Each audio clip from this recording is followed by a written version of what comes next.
ओम श्री गुरुवे नमः। ओम श्री गुरुवे नमः। ओम श्री गुरुवे नमः। आदरणीय मित्रों, यदि हम स्वर विज्ञान के माध्यम से अपने जीवन को निर्वाह करना चाहते हैं, यदि हम स्वर विज्ञान के माध्यम से जीवन को जीना चाहते हैं और सभी प्रकार के शुभ फल प्राप्त करते हुए जीना चाहते हैं, तो जितनी अभी तक हमने बातें की हैं उनका तो ध्यान रखना अनिवार्य रूप से ज़रूरी है ही। लेकिन यदि हमें तत्वों की पहचान ना हो और कौन से तत्व में हमें कौन सा कार्य करना चाहिए वह ना पता हो, तो स्वर विज्ञान से संबंधित जो भी हमने जाना है वह सब अधूरा है और हम उसका पूर्ण लाभ नहीं ले पाएंगे। आदरणीय मित्रों, मैंने श्वासों में तत्वों की पहचान कैसे करें इस संबंध में 8 प्रकार बताए थे। बहुत सारे मित्र प्रश्न करते हैं कि समझ नहीं आ रहा है, हम तत्व की पहचान नहीं कर पा रहे हैं। तो मैं उन सभी मित्रों से प्रार्थना करता हूं कि तत्व की पहचान करना स्वर विज्ञान का सबसे कठिन और दुर्लभ कार्य है। यदि आपको तत्वों का ज्ञान अपनी श्वासों में हो जाए तब तो आप पूर्ण स्वर शास्त्री हो गए। अब जिस कार्य को करने से हम उसकी पूर्णता को उपलब्ध हो जाते हो वह इतना सहज तो हो नहीं सकता। 8 प्रकार से तत्वों को पहचानने के नियम मैंने पीछे बताए हैं। आपने उन सभी नियमों का पालन करते हुए अपने श्वासों में तत्वों के निग्रह को समझना है, और यह एक दिन में नहीं होगा। 24 घंटे में 24 बार हमारी श्वास बदलती हैं। 1 घंटा हम दाहिनी नासिका से श्वास लेते हैं, 1 घंटा हम बाईं नासिका से श्वास लेते हैं। नेचुरली यह प्रक्रिया है। अब यह कभी कभी लंबी और छोटी हो जाती है, उसके भी यश अपयश मैं पीछे बता चुका हूँ। कभी कभी एक ही स्वर घंटों चल जाता है, कभी कभी एक घड़ी में ही स्वर चेंज होने लग जाते हैं, और कभी कभी पूरा दिन पूरी रात्रि भी एक स्वर चल जाता है। उसके क्या लाभ है, क्या हानि है, यह मैंने कल के चर्चा में भी बताने की कोशिश की है। आदरणीय मित्रों, स्वर विज्ञान का सबसे महत्वपूर्ण जो अंग है वह है अपने श्वासों में तत्वों की पहचान करना। तो सबसे पहले तो हमें हमारे श्वासों में तत्वों की पहचान आनी चाहिए। दूसरा, हमें यह पता होना चाहिए कौन से तत्व में हमें कौन सा कार्य करना है। तीसरा, हमें यह भी पता होना चाहिए कि यदि चंद्र स्वर चल रहा है, उसमें पृथ्वी तत्व चल रहा है, तो हमें कौन सा कार्य करना है, और सूर्य स्वर चल रहा है, उसमें यदि पृथ्वी तत्व चल रहा है तो हमें कौन सा कार्य करना है। दोनों ही जो हमारे स्वर हैं उनमें बराबर फल हमें किसी तत्व के नहीं मिलते हैं। चंद्र स्वर में कुछ अलग फल मिलते हैं और सूर्य स्वर में कुछ अलग फल मिलते हैं। यह हमें पता होना चाहिए। तो आज का यह वीडियो बहुत ही विस्तृत है और बहुत ही सूक्ष्मता से मैं इसमें आपको समझाने की कोशिश करूंगा। आदरणीय मित्रों, सबसे पहले आज हम चर्चा करते हैं पृथ्वी तत्व की। तो हम प्रत्येक तत्व की पहचान बताएंगे, उसका स्वाद बताएंगे, उसका कलर बताएंगे, उसका यंत्र भी मैं आपको बताऊंगा, और कैसे हम उसको साधें कि हमें उसकी पहचान हो जाए, यह भी मैं आपको बताने की कोशिश करूंगा। तो सबसे पहले पृथ्वी तत्व की चर्चा करते हैं। आदरणीय मित्रों, पृथ्वी तत्व का जो रंग है वह गहरा पीला होता है, लालिमा लिए हुए पीला। पृथ्वी तत्व का स्वाद जो होता है वह मीठा होता है। जब हमारे श्वासों में पृथ्वी तत्व का निग्रह हो रहा होगा तो हमारे मुंह में मीठा मीठा स्वाद हम महसूस करेंगे। या मीठा खाने का मन होगा या मीठी चीज़ों के विषय में हमारे भीतर विचार चलने शुरू होंगे। पृथ्वी तत्व जब चल रहा होता है, उसका जो यंत्र है वह चौकोर है और उसका रंग गहरा पीला है। पृथ्वी तत्व का जो स्थान है वह हमारी जंघा है और पृथ्वी तत्व जब हमारी श्वासों में चल रहा होता है उस समय 8 अंगुल से 12 अंगुल तक हमारी श्वास ऐसे सामने सीधे बह रही होती है। पृथ्वी तत्व की समयावधि 20 मिनट है। पृथ्वी तत्व जब चलता है तो वह 20 मिनट तक बहता है। जब पृथ्वी तत्व का निग्रह हो रहा हो तो हमें कौन से कार्य करने चाहिए और कौन से नहीं करने चाहिए। आदरणीय मित्रों, पृथ्वी तत्व भौतिक उन्नति और दीर्घकालिक सुख का प्रतीक है। जब भी हमारे भीतर पृथ्वी तत्व चल रहा होगा उस समय हमें भौतिक सुख के प्रति हमारे भीतर विचार चलने शुरू होंगे और हम ऐसे सुखों की अपने भीतर कल्पना करेंगे जो स्थायी हों, जो लंबे समय तक ठहरे। जब पृथ्वी तत्व का हमारे श्वासों में निग्रह हो रहा हो तो हमें फिर कौन से कार्य करने चाहिए जिनमें स्थायित्व हो, शुभ्रता हो, सौम्यता हो, स्थायित्व हो और शांति हो। वैसे जितने भी कार्य हैं जिनमें स्थायित्व हो, शांति हो, सौम्यता हो, शुभ्रता हो, वैसे सभी कार्य हमें पृथ्वी तत्व का निग्रह जब हमारी श्वासों में हो रहा हो तब करने चाहिए। यदि हम जब हमारे श्वासों में पृथ्वी तत्व का निग्रह हो रहा हो तब ऐसे कार्य करेंगे तो हमें 100% सफलता मिलेगी। ऐसे कार्य सभी हमारे 100% सिद्ध होंगे। अब ऐसे कौन कौन से कार्य हैं जो स्थायी हैं? जैसे कोई भी किसी भी प्रकार का आभूषण खरीदना, घर में अस्थायी कोई ऐसा सामान खरीदना जो लंबे समय तक रहने वाला है। यदि हमें बर्तन खरीदने हों घर के लिए, हमें गहने खरीदने हों, हमें वस्त्र खरीदने हों, हमें फर्नीचर खरीदना हो, कुछ भी ऐसा जो अस्थायी रूप से हमारे घर में रहने वाला है, वह सब हमें जब हमारा चंद्र स्वर चल रहा हो और चंद्र स्वर में पृथ्वी तत्व का निग्रह हो रहा हो तब खरीदने चाहिए। कौन सा कार्य हमें पृथ्वी तत्व में नहीं करना चाहिए? जब पृथ्वी तत्व चल रहा हो तब हमें व्यायाम नहीं करना चाहिए, अत्यधिक परिश्रम करने वाले कार्य नहीं करने चाहिए, क्रोध में करने वाले कार्य नहीं करने चाहिए, कठिन कार्य नहीं करने चाहिए और अस्थिर कार्य नहीं करने चाहिए, यानी कि चर कार्य नहीं करने चाहिए। जो अभी किए और अभी उसका परिणाम आ जाना है वैसे कार्य हमें निषेध कर देने चाहिए। जब हमारे श्वासों में पृथ्वी तत्व चल रहा हो वैसा कोई भी कार्य हमें नहीं करना चाहिए। अब चूंकि पृथ्वी तत्व तो आपकी श्वासों में 20 मिनट ही चलेगा,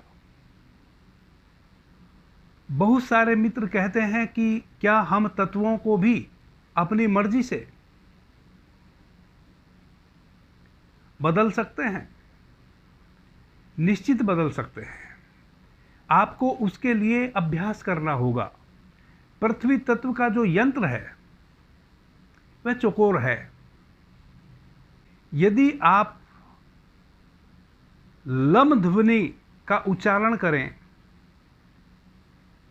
और चौरस चकोर यंत्र बना के उस पर त्राटक करें तो इससे 2 लाभ आपको होंगे। जब यह त्राटक आपको सध जाएगा तो पहला लाभ तो आपको यह होगा कि आप पृथ्वी तत्व को एक क्षण में अपने भीतर पहचान लेंगे कि अभी मेरे भीतर पृथ्वी तत्व चल रहा है। और दूसरा लाभ यह होगा कि आप जितने समय तक पृथ्वी तत्व को चलाना चाहेंगे उतने समय तक पृथ्वी तत्व आपकी श्वासों में निग्रह करता रहेगा। इस प्रकार से पृथ्वी तत्व, जल तत्व, अग्नि तत्व, वायु तत्व और आकाश तत्व सबके अलग अलग यंत्र हैं, अलग अलग उसके मंत्र हैं और कैसे किस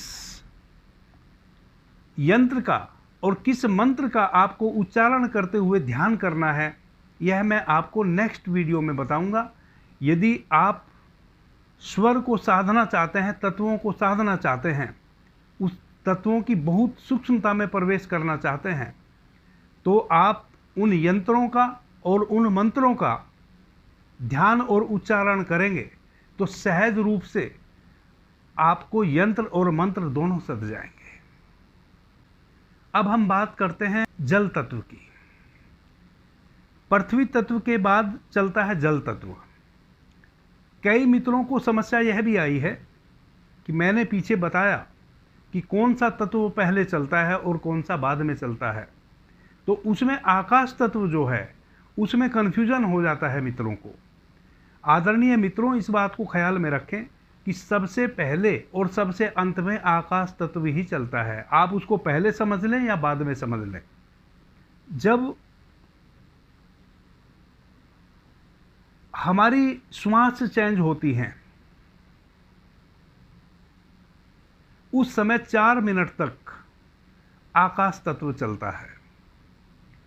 अभी मेरा सूर्य स्वर चल रहा है, सूर्य स्वर का समय पूरा हुआ, 2.5 घड़ी बीत गई। अब स्वर को चेंज होना है चंद्र स्वर में। तो जब सूर्य स्वर चंद्र स्वर में परिवर्तित होगा तब कुछ क्षणों के लिए सुषुम्ना नाड़ी चलती है। जब सूर्य स्वर चंद्र स्वर में परिवर्तित होता है उस समय 4 मिनट तक आकाश तत्व चलता है। और हमारी सुषुम्ना जब चलने लगती है तब तक आकाश तत्व चलता है। आकाश तत्व चलना कब बंद होता है? जब हमारा सूर्य स्वर से चंद्र स्वर में पूरी तरह श्वास परिवर्तित हो जाता है। जब पूरी तरह से सुषुम्ना चलनी बंद हो जाती है और हमारा चंद्र स्वर से हम श्वास लेने लग जाते हैं, तब आकाश तत्व बंद हो जाता है और फिर हम कहते हैं कि प्रथम जो हमारा तत्व चलता है वह चलता है वायु तत्व।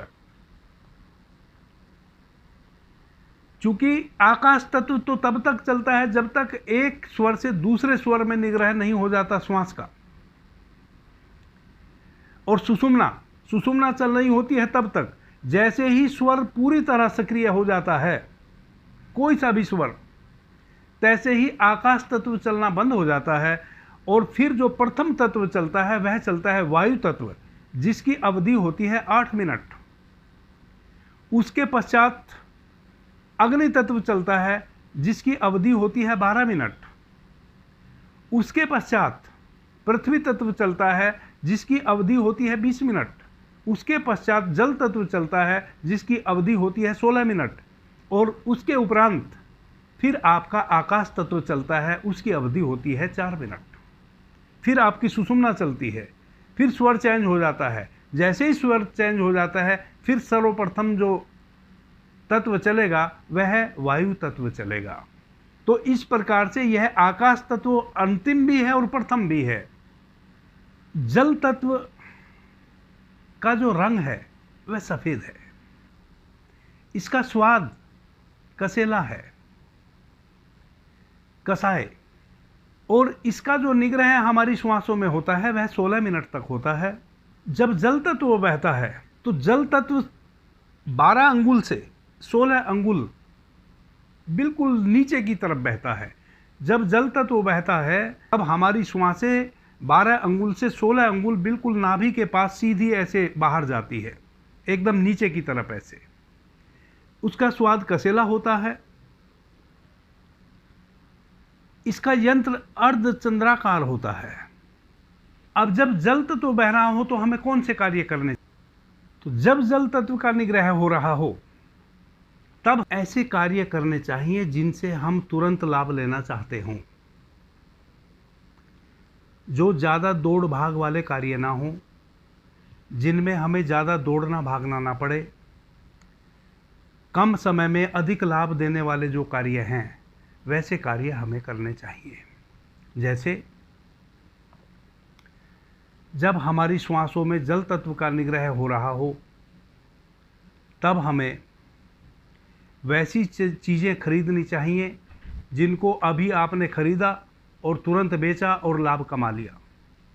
जैसे अगर आप शेयर मार्केट में कार्य करते हैं तो आप इंट्राडे कीजिए,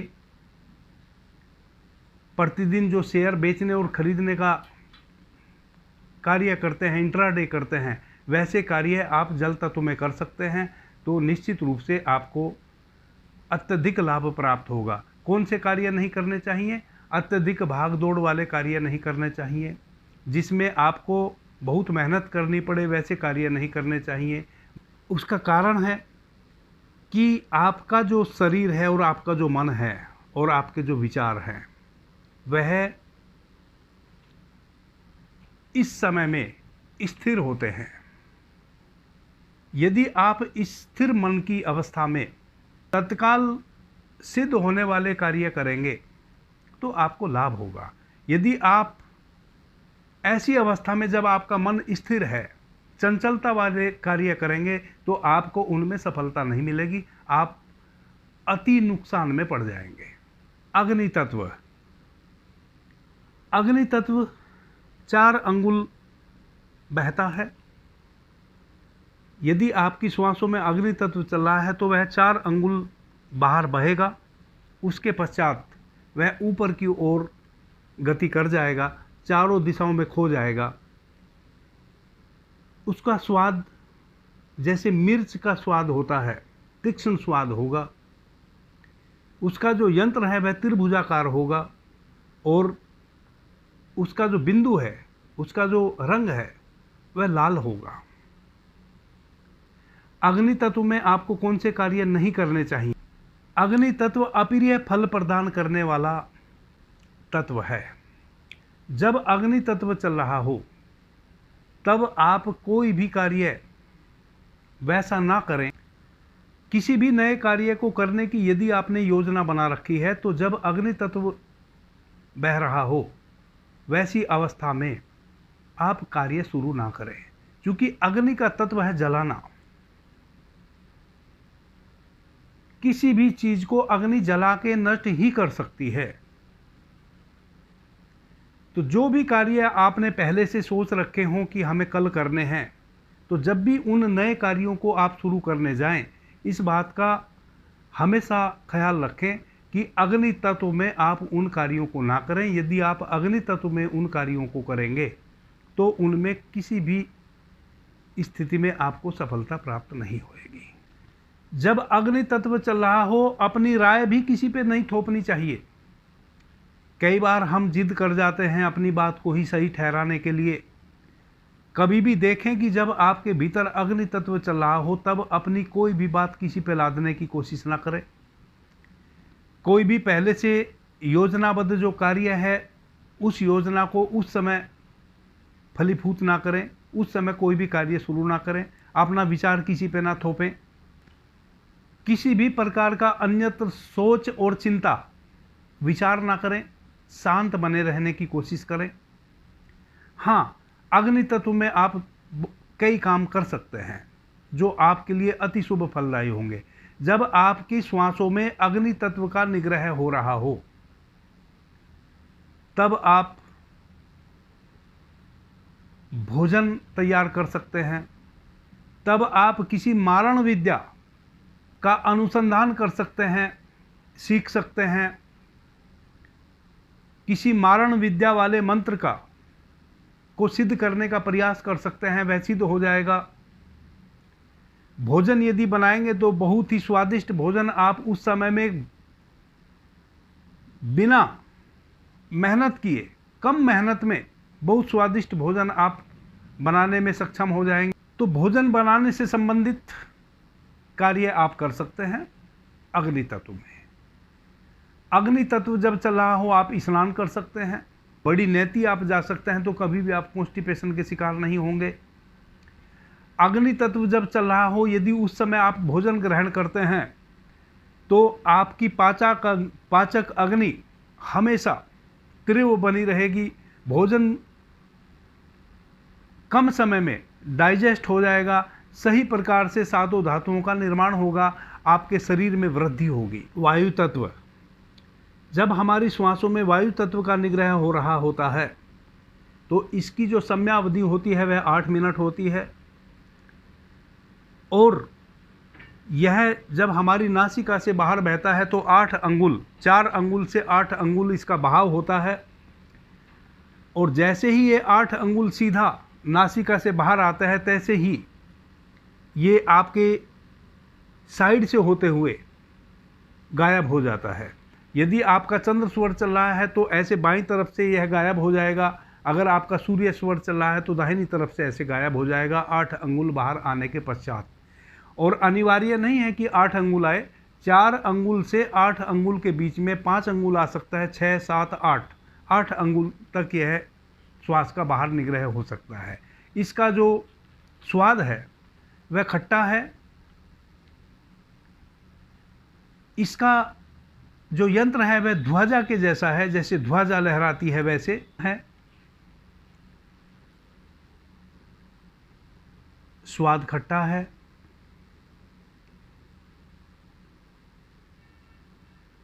आठ मिनट आपकी श्वासों में यह निग्रह करता है और 8 अंगुल, 4 अंगुल से 8 अंगुल यह आपकी श्वासों में बाहर प्रवाह। वायु तत्व का जब आपकी श्वासों में निग्रह हो रहा हो, यह चंचलता का प्रतीक है।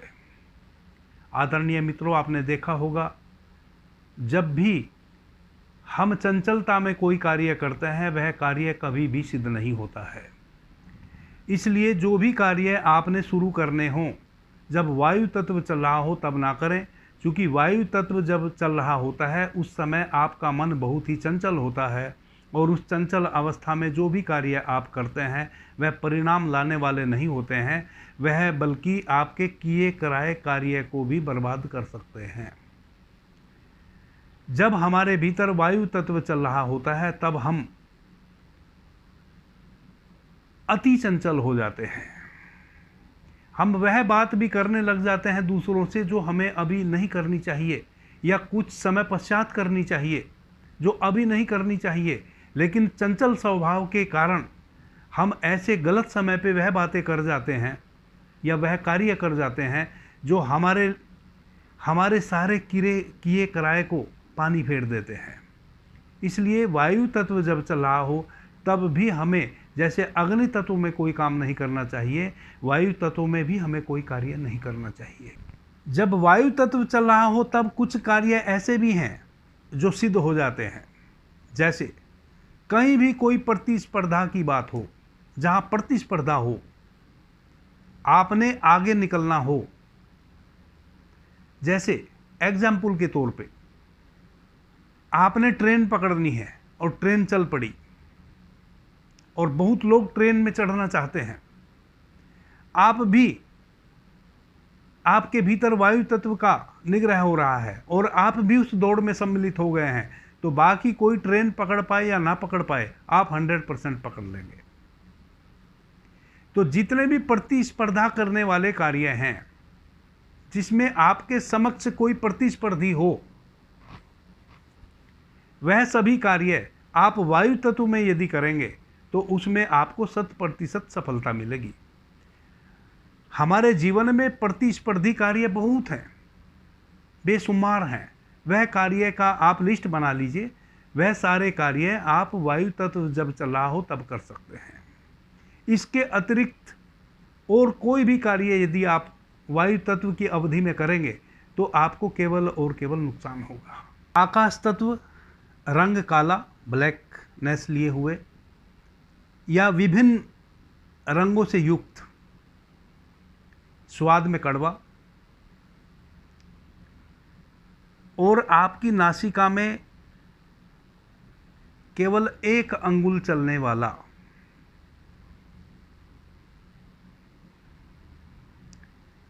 एक अंगुल केवल आपकी नासिका से बाहर आएगा, या कह सकते हैं कि नासिका के भीतर ही भीतर चलने वाला।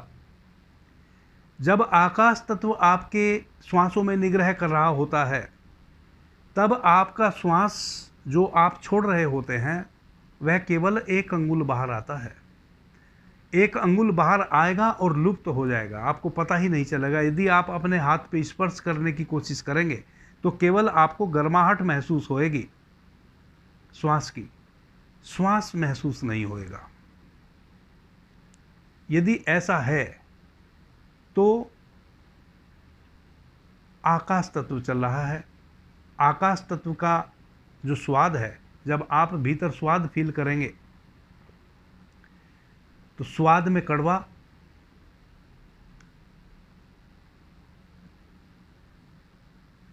कलर में विभिन्न रंगी कलर, ब्लैकनेस लिए हुए बहुत सारे रंगों से युक्त,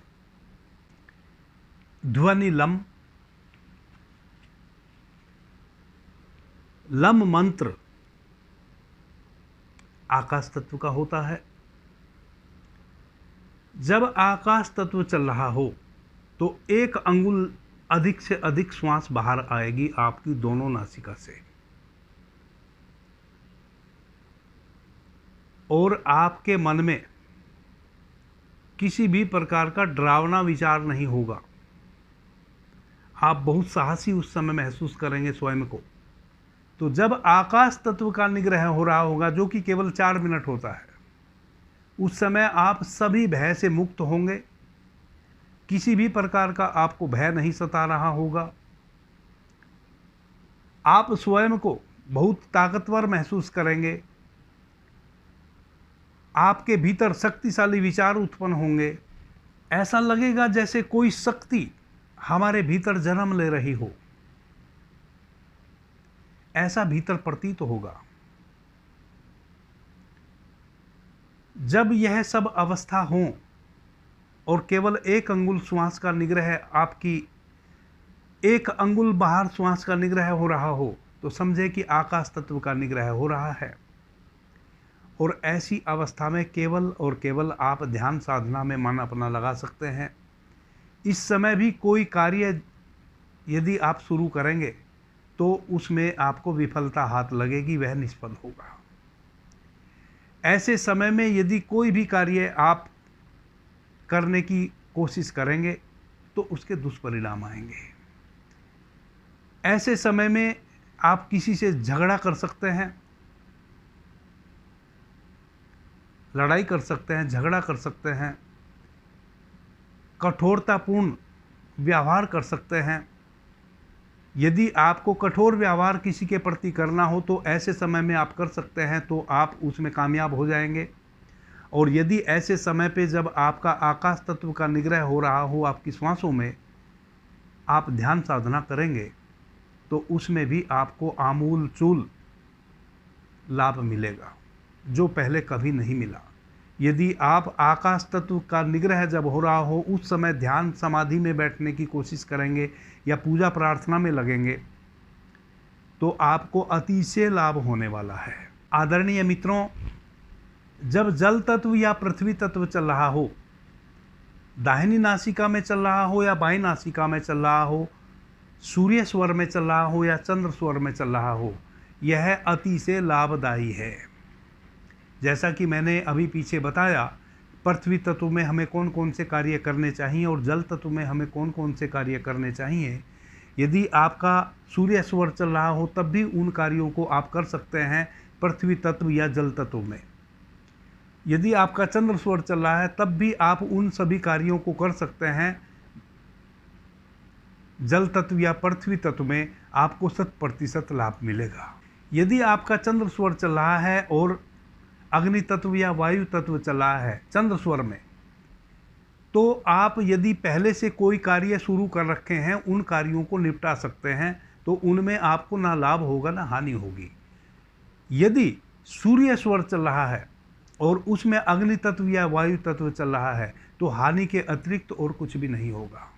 शिव सर्वोदय विज्ञान कहता है, भगवान शिव माँ पार्वती को कहते हैं कि यदि दिन में पृथ्वी तत्व का निग्रह हो रहा हो हमारी श्वासों में, चाहे स्वर जोन सा भी चल रहा हो, और रात्रि में जल तत्व का निग्रह हो रहा हो हमारी श्वासों में, चाहे स्वर कोई सा भी चल रहा हो, तो वैसे व्यक्ति को, यदि किसी व्यक्ति ने दिन में चंद्र स्वर को साध लिया हो और रात्रि में सूर्य स्वर को साध लिया हो, यदि किसी साधक ने दिन में आपका चंद्र स्वर चल रहा हो और उसमें निरंतर अग्नि तत्व का प्रवाह हो रहा हो, ऐसा साध लिया हो, और रात्रि में सूर्य स्वर चल रहा हो, उसमें जल तत्व का प्रवाह हो रहा हो, तो वैसे व्यक्ति को किसी भी प्रकार के कार्य में हमेशा सफलता ही सफलता मिलती है। अब वह प्राकृतिक रूप से प्रभु की अनुकंपा उस पे हो और उसका चंद्र स्वर दिन में चल रहा हो और उसमें अग्नि तत्व का निग्रह हो रहा हो, रात्रि में सूर्य स्वर चल रहा हो और उसमें जल तत्व का निग्रह हो रहा हो। प्रभु की अनुकंपा से भी ऐसा हो सकता है। वैसे जो व्यक्ति हैं वह जीवन के किसी भी पहलू में अग्रणी रहते हैं। वह जो भी कार्य करते हैं उसमें अग्रणी रहते हैं। वह यदि व्यवसाय करेंगे तो 1 नंबर पे रहेंगे। वह खेल कूद में जाएंगे तो भी 1 नंबर पे रहेंगे। वह जिस भी कार्य में अगर वह ध्यान साधना करेंगे